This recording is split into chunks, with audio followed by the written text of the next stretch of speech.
social inclusion as a core mandate of this service. And I think the question of social inclusion, what is interesting about the boards, I think, as they're currently constituted, is that we're looking at a modelling of social inclusion.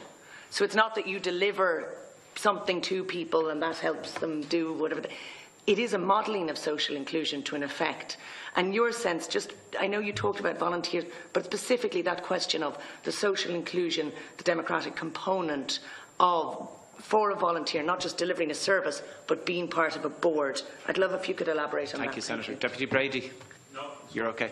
Deputy Smith? I don't have a question. It's just to say I have been listening to the debate from my office. I feel very strongly about this myself. In Cavan, in my own constituency, we have fabulous citizens' advice there, and the model that they use to, of course, doing their mobile offices out to our local libraries and all that is hugely important, and we as public representatives rely on that so much too. And I'm delighted to hear Thomas saying he's here to represent the citizens, as are we, and that's so important. This will have a very detrimental effect to the service as I see it. I have nothing further to answer, but I just want to be clear. A number of documents have been referred to. The committee have full access to them. The point that Senator Higgins raised earlier on in relation to your submission to the Pathfinder report is a document we don't have sight of, and if you'd like to make it available.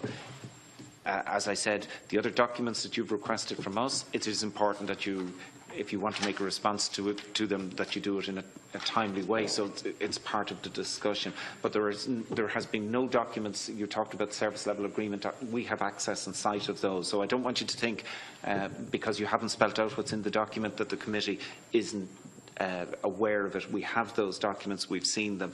So you know. We have the full picture from that point of view.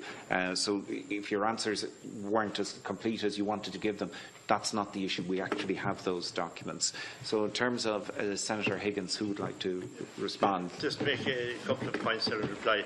The local democracy is a very important ingredient in any democracy. And some people would think that over a number of years now there has been an erosion of local. There's a democratic deficit, I think is the word that's used.